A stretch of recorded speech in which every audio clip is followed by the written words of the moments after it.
Bonjour à tous, à toutes, j'espère que vous allez bien, j'espère que l'ensemble de chacune de membres de vos familles se porte plutôt très bien. Quant à moi,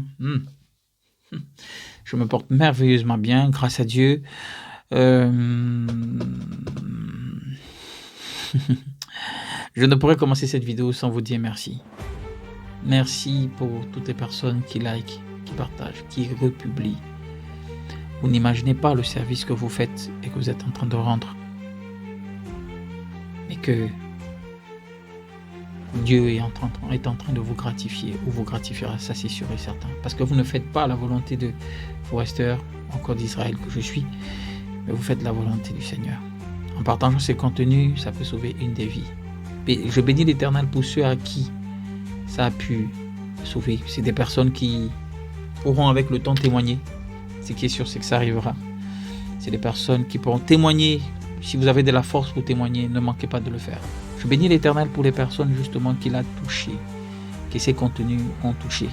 Vous savez, je veux vous partager un secret, sinon une réalité, c'est que lorsque j'ai conçu cette plateforme, au début je l'avais fait pour moi, mais j'avais été appelé par une mission il y a très longtemps, et puis un jour, le Seigneur me met à cœur et me dit, cette plateforme, il faut retirer ton nom, elle doit être à mon service. C'est un projet que j'ai il y a plus de 10 ans, mais depuis mon pays, je ne pouvais pas ouvrir. C'était très compliqué, je ne sais pas pourquoi, c'était très compliqué. Et lorsque Dieu a gratifié à nouveau ce voyage, et à partir de là, les choses ont commencé à se passer autrement. D'abord, il y a eu l'isolement davantage,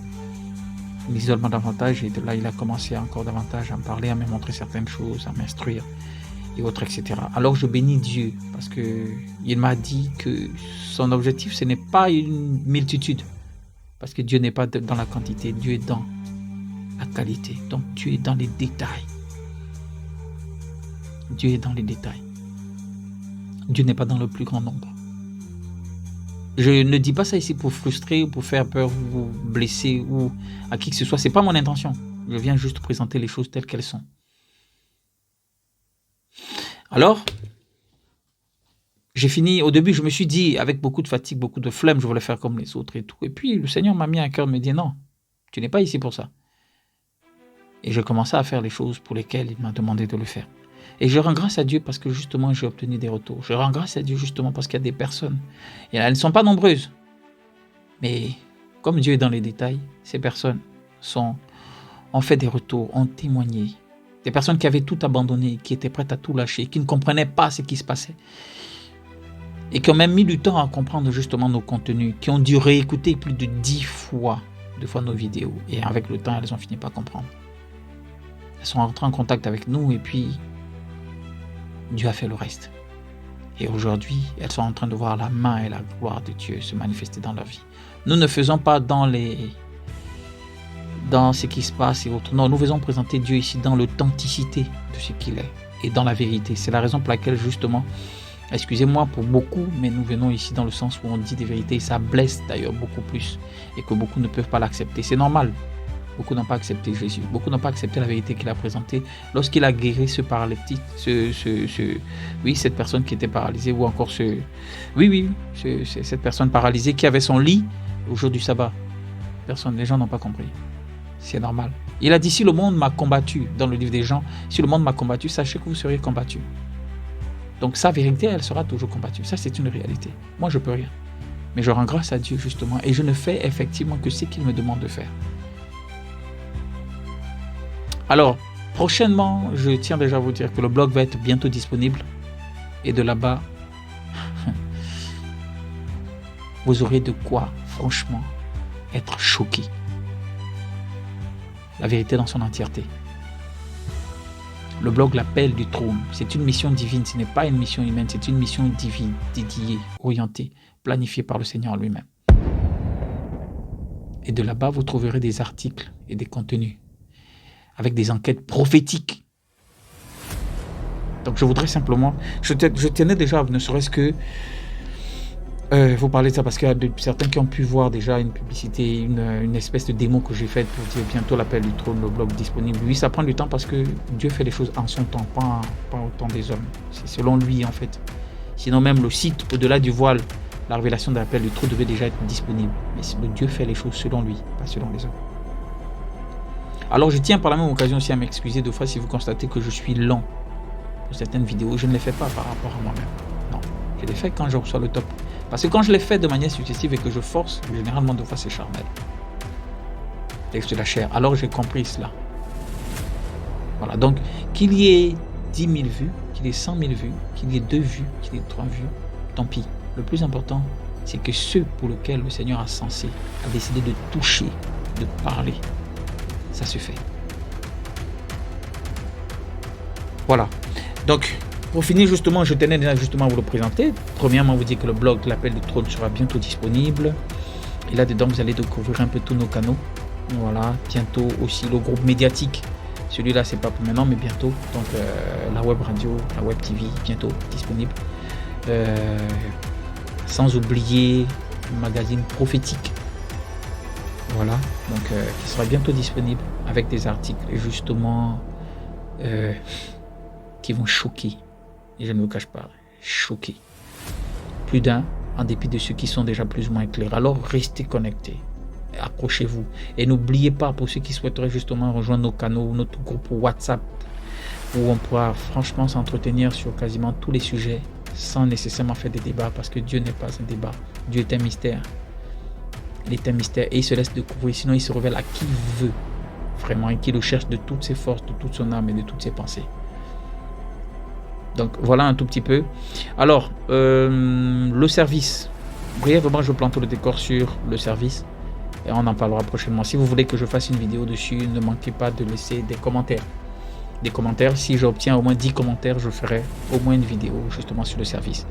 Alors, je tiens justement à bénir Dieu pour ces personnes qui font ce service en cultivant de l'amour, de la bonté, de la piété pour ceux qui sont dans le besoin, ceux qui sont sur les lits des hôpitaux qu'ils visitent, qui ne sont même pas d'ailleurs leurs parents, qu'ils visitent. Je tiens à bénir Dieu pour ces soldats justement d'amour, ces soldats du service, ces véritables personnes remplies du Saint-Esprit, de l'amour du Saint-Esprit en eux, justement, qui ne sont pas indifférents face aux situations qui interpellent. Je tiens à bénir justement ces personnes. Je tiens à demander à Dieu, autant pour moi, de bénir ces personnes justement pour cette grâce particulière qu'ils ont.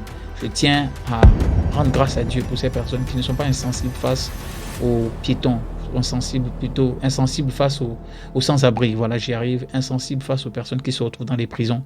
Insensibles face aux personnes qui sont sur les lits des hôpitaux, malades, agonisants, abandonnés, de fois même rejetés, de fois par la famille, sachant que de fois c'est les personnes qui ont été les piliers pour cette famille.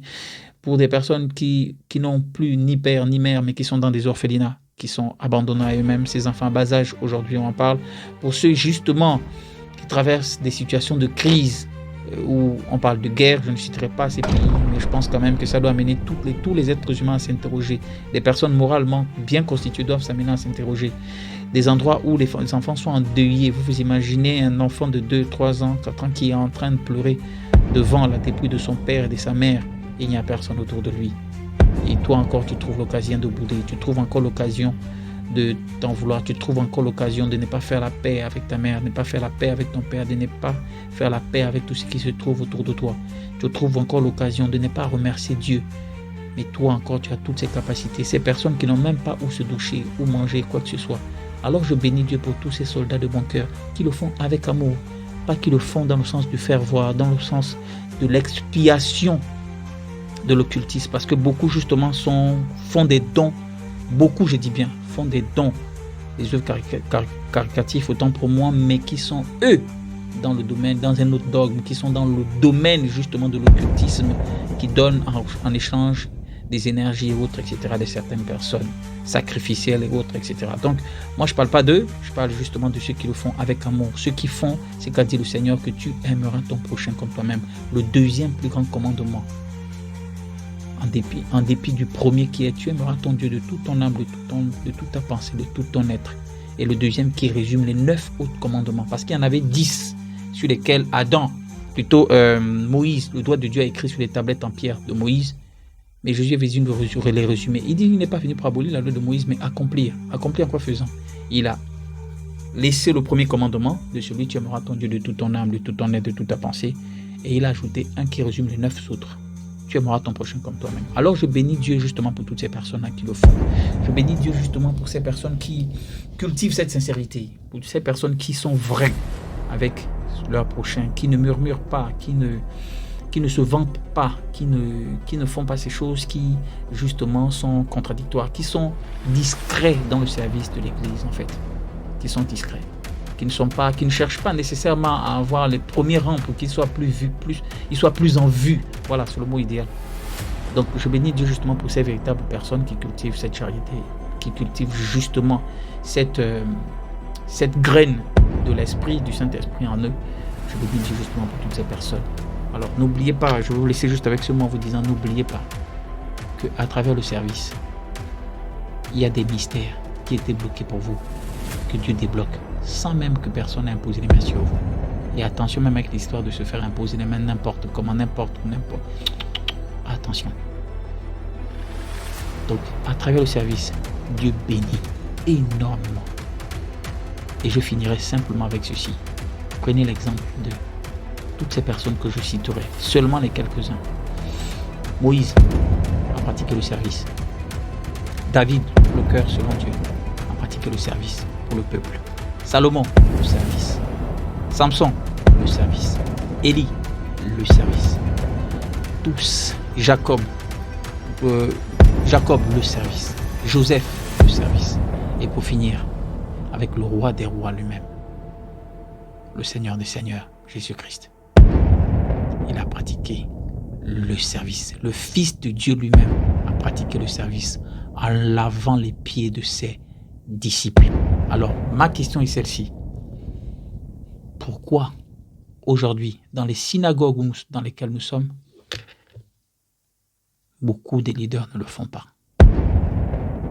Pourquoi aujourd'hui, dans les synagogues dans lesquelles nous sommes, le service est biaisé? Ceux qui pratiquent le service dans l'église sont souvent ceux qui sont méprisés. Mais vous oubliez ce commandement, sinon cette parole où le Seigneur dit: il fait grâce aux humbles et résiste aux orgueilleux. Et il ajoute: l'obéissance vaut mieux que le sacrifice. L'obéissance, c'est le service. Être humble, c'est pratiquer le service. Alors dans l'église, pendant que vous recherchez des positions, des rangs, des statuts, les noms, généralement ceux qui sont dans le service voient les choses que vous ne voyez pas. Beaucoup même ne se plaignent pas de leur vie parce que justement Dieu leur fait grâce sans qu'ils ne murmurent dans leur cœur du service qu'ils font, qu'ils apportent au sein de l'église. Ils ne murmurent pas. Dieu bénit individuellement ces personnes. Ces personnes généralement n'ont pas tout, mais ne manquent aussi de rien. Alors que Dieu vous bénisse et ne manquez pas de cultiver le service. Si vous voulez une vidéo entière où je parlerai du service, 10 commentaires, n'oubliez pas, 10 commentaires. En attendant, donnez-nous la force, allez-y nous donner la force sur YouTube, suivez-nous sur YouTube, suivez-nous sur tous nos canaux, abonnez-nous sur notre page Facebook IA Motivation, abonnez-nous ou encore suivez-nous sur Instagram aussi, sur LinkedIn, sur Snapchat, nous y sommes justement aussi, IA Motivation hier. Donc, donnez-nous la force, nous essayons apporter un peu plus de présence, justement parce que dans tous les secteurs, rassurez-vous, les esprits derrière les algorithmes sont nombreux. Que Dieu vous bénisse et portez-vous bien surtout.